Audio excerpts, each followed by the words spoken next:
I'm Eric with Mathews, and in this video we'll take a look at the procedure for commissioning a profile series dryer.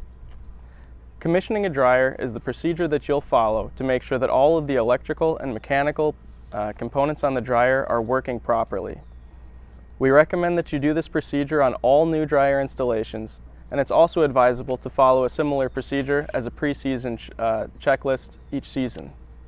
You should do this process as far ahead of the season as possible so that any issues that you find can be resolved well ahead of the drying season. We have a checklist that'll help you through this process that you can find on the dealer gateway, and this will take you step by step through all the different components and procedures that you need to follow. There will be 3 segments to this. First, you'll do a visual inspection of the dryer. Then we'll take a look at the software screens to make sure everything's set up properly on that end. And then we'll take a third look at more specific tests on each of the individual components. Let's get started. The first part of our commissioning process is the visual inspection. I'm here with Dave Grill. Hey Dave. Hi Eric. Dave leads up the quality department here at Mathews. So can you lead us through the visual portion of this? Starting off at the front of the dryer, see a bag of wires up towards the top of the base here. Once a dryer is fully installed, there will be a level auger hopper up at the top. You will have to connect the power to the motor that powers the level auger. You will also have to connect the rotary fill switch that's in the hopper. And if this dryer has an in-feed moisture sensor, you will also have to install the in-feed moisture sensor in the hopper. If this is a legacy dryer, and if it is larger than a L1000, you will have modules to connect. First, verify that the modules are stacked in the proper order. Then, from each ignition box, you will have to run wires that are shipped with the box, from the box to the main cabinet. Then inside of each box, you will have a couple of adjustments to make. One adjustment, the adjustment of the air pressure switch, you will not be able to do until you have grain in the dryer for the first time. And the operator's manual gives clear directions how to make that adjustment. The other adjustment is setting the high limit temperature switch. That is a safety switch. And there's an adjustable knob. And the rule of thumb for setting that temperature is to set it 30 to 50 degrees above your desired operating plenum temperature for that plenum. As we walk along the side of the dryer, number of things to pay attention here. We want to verify that our foundation is adequate to support the weight of the dryer. We also want to make sure that whatever supports we are using, that the dryer base is high enough off the foundation so that we can open the clean out dumps at the bottom of the dryer. And probably most important, we need to make sure that the dryer is anchored properly to protect us from blowover from high wind. As part of the installation of the dryer, and with a legacy with the installation of the modules, we want to verify that walkways are assembled properly, which will have to be done on site, and platforms, ladders, and safety cages. As we walk down the side of the dryer, we want to look inside each and every quick dump opening. We want to verify that no trash, tools, hardware, and so on has fallen down inside the grain column. Thank you, Dave. It's very important to do this step prior to filling the dryer with grain. If there's obstructions down there, it's a lot easier to clean them out before the grain's in the dryer. Let's head to the back of the dryer. Dave, what do we need to take a look at back here? There are going to be a number of things that will have to be assembled on site just because of shipping reasons. The first is the discharge assembly. This is just a plain discharge. If you have a discharge moisture sensor, there will also be a sampler assembly that's on this auger assembly. There are several things you need to check that are done properly. You see that coil of blue wires? That will need to be fed through a seal-tight conduit over to this discharge overload whisker switch. Make sure that the braces are on this assembly. You will have to assemble the rear platform. We only have one of the supports on here for demonstration purposes, but you will have to assemble this rear access platform. On the upper levels, you will need to make sure that any walkways, platforms, ladders, and safety cages are assembled properly and in the correct order.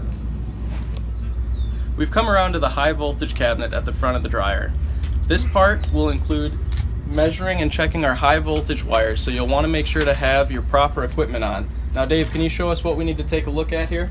Yes, we want to make sure that the power coming in from our power company is adequate and connected properly. Then we want to verify that we have the proper voltage. Use a voltmeter, and we will be measuring all three combinations to verify that the voltages are all within a couple volts of each other. Then we also want to verify that the voltage that we just measured is appropriate for the voltage that the dryer was built for. We also want to check the voltage output of the transformer that steps it down to 120 volts, and in this dryer's case also to 230. We measure on the incoming side of the circuit breakers. Then we also want to verify that we have proper DC voltage, and we measure that by measuring on the output terminals of our DC power supply. We also want to verify that our fuel supply, whether it is natural gas or LP, that it is adequate to meet the dryer's needs, and that that is also installed and connected properly. While we are here at the door yet, there's going to be information that will come with the dryer and verify that all this information is here. There will be an engineering packet with the wiring schematic in it, warranty information, the operator's manual, and the 2020 operations manual will also be in this pocket. All Pinnacle 2020 machines will come equipped with a customer connections box. This is a 12-inch by 12-inch gray box, and this is where all customer equipment should be hooked into the dryer. Inside, you'll see several terminals that are labeled with a letter and a number. E1 through 6 is where you can hook into our safety circuit, F1 through 6 is for fill connections, and T1 through 6 is for takeaway. For more information on how to properly hook into these connections, see our video on hooking up your fill and takeaway equipment. When you're performing all of these tests that we just talked about with Dave, make sure that all of your voltages match what you see on your schematics. Those will vary from dryer to dryer. That summarizes our visual inspection. Next, we'll take a look at the screens on the Pinnacle 2020 operating interface. The second stage of the commissioning process is a visual inspection of the control screens. The dryer we're looking at right now is set up as an E600, so we'll want to go through all of the main pages and make sure that everything we see matches that E600 dryer. We'll pay special attention to the 3 main chapters, as well as the 6 windows in the System Settings page. So we'll navigate to the Control window. We should see that we have 1 fan and 2 burners on this Eco. This will change depending on the dryer that you're working on. We'll go to the Overview page. We should see a picture that closely resembles the dryer we're working on, and we should again see the appropriate amount of plenums. On the Monitor page, the only thing to check here is that the correct settings are installed. So in this case, we have an AccuDry machine, so you can see that the AccuDry option is enabled. On the fan settings page, we'll want to ensure that we have the correct number of fans. Again, this will vary based on the machine. You can also take a look at your cool down and takeaway timers to see if there's any adjustments to make for this setup. On the grain fill settings page, we'll be looking to ensure that this image looks correct. Under burner settings, we should again see the correct number of burners. This will change per dryer. On large legacies, this can go up to 8 burners, and this may be multiple pages, so make sure to visually see that everything is there that should be for your dryer. On the takeaway settings, we want to pay attention to this image to make sure that you see a base of a dryer that looks similar to the one that you've installed. Under moisture sensor settings, we particularly want to look to see that all of these images show up proper for this dryer. So in this case, we have an infeed and a discharge sensor. In the event that either of those sensors were not installed, that portion of the screen would be grayed out. And lastly, we'll look at the discharge speed control. Again, the main thing to check on this page is that the correct modes are enabled. So we see we have an AccuDry machine. This is white and enabled. If you see that this is grayed out, you'll want to go back to your settings and ensure that you enable AccuDry. The first couple alarms that we'll want to test are the e-stop and the motor overloads. We can check these by navigating to our control screen on one side, and then going to our troubleshooting menu and our safety circuit page on the other side. I'll turn on my control power, and this should latch after a second or two. Now, in order to simulate an e-stop alarm, I'll come to the side of any of my cabinets, and I'll push in my e-stop button. Notice that it latches in, and I should see a red alarm appear. This tells us that we've gotten a shutdown. We want to verify the name of the alarm is correct and emergency stop has been pushed.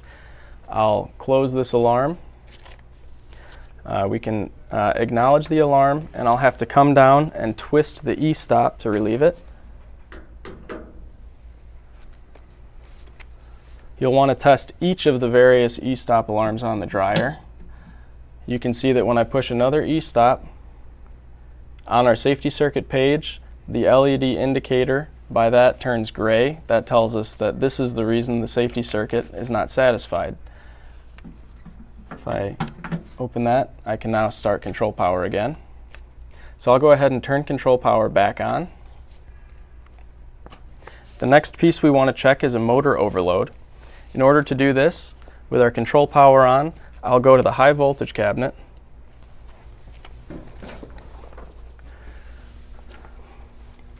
And on the motor starter, you'll see a little test port. Push a screwdriver in here, and you should see a red alarm appear on the screen. So we see that we had a motor overloads alarm. You'll want to test each of the fans on the dryer. In order to reset this, turn the protector off and then to the on position, and also be sure to push this orange button back in. Okay.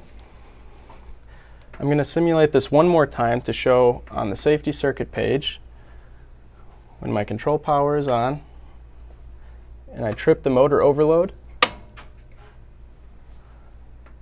I can see that all of the motor overload and high limits have turned gray, but I know this is correct because when we're reading this window, we only pay attention to the component highest up on the sheet.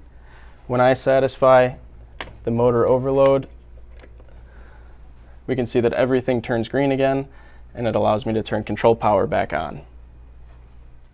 Next, we'll take a look at the overview screen. So from the home page, I'll navigate to the overview screen. We want to pay special attention to the temperatures on this screen by the infeed and discharge sensors, our plenums, and our mid-grains. At this point, these should all read pretty close to our ambient temperature outside. They don't need to be exact to the degree, but they should all be within a few degrees of one another. I'll hit the Home button and navigate to the Grain Fill Settings page. What we're going to do here is make sure that all of our fill equipment is set up properly. So first, you'll want to write down any of the timers that you've adjusted here to make sure that we document the values that you think work best for this site. We'll go ahead and start our grain fill. And assuming we have an empty dryer with a call for grain, we should see this timer start counting down.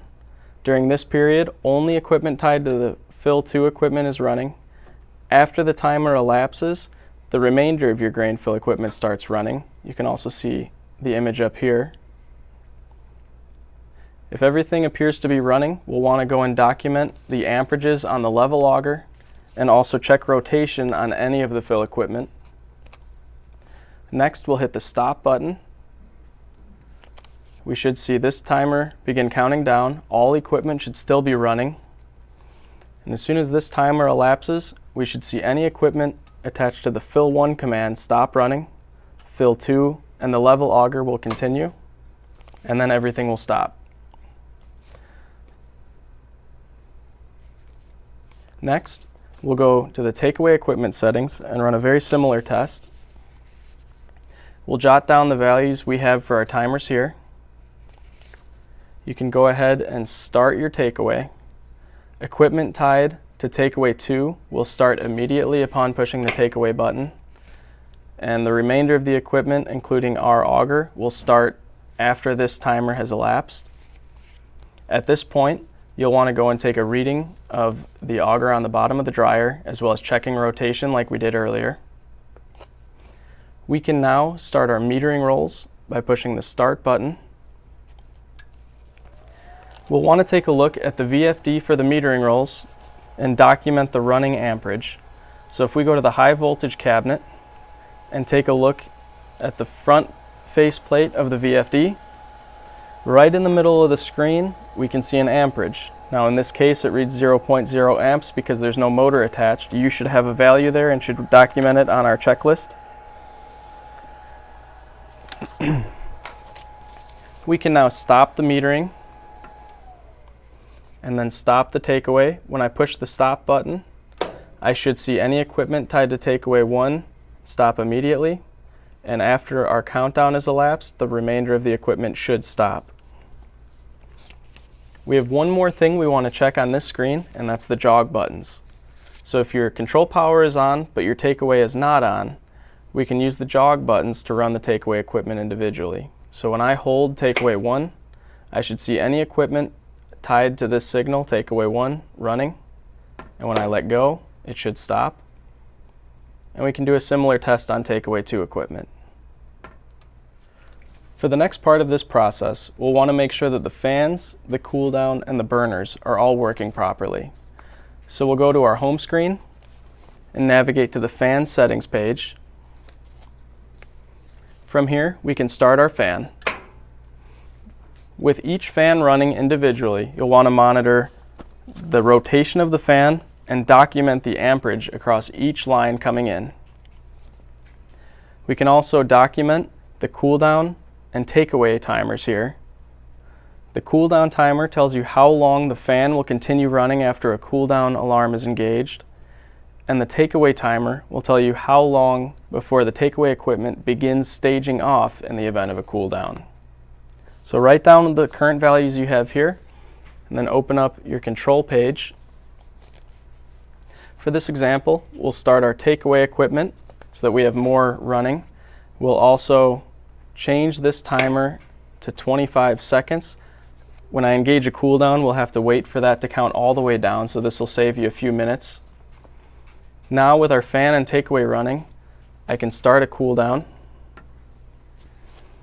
and I should see both of these timers begin counting down.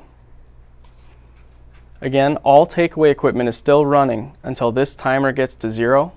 Once this gets down to 0, we should see some of our takeaway equipment stop in a second here. So our takeaway 1 equipment has just stopped, but takeaway 2 is still running. And when this timer runs out, our fan and everything else that's running will turn off. We can see that we're now in an active cool down alarm state. Our safety circuit says it's not satisfied. So we've had a successful cool down. We can acknowledge the cool down alarm and turn control power back on.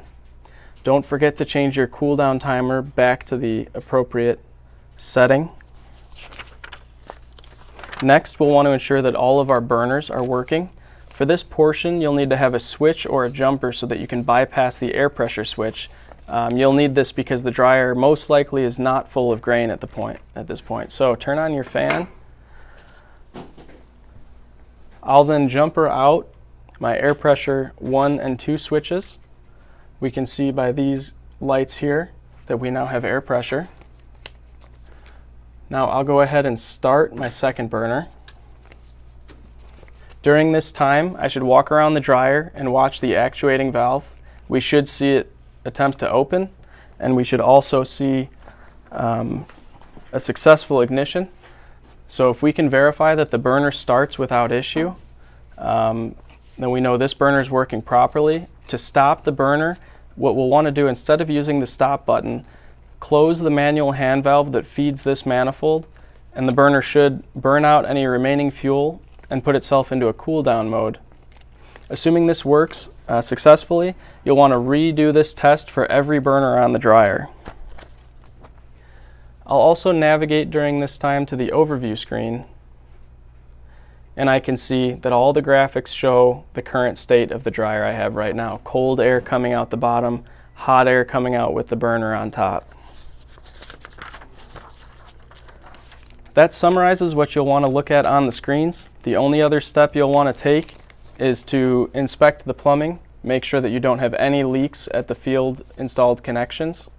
If everything there looks good, you've completed the dryer commissioning. This checklist is intended to make sure that the customer has the best experience possible when you start the dryer during the drying season. So we hope you found this useful, and we look forward to seeing you in the next video.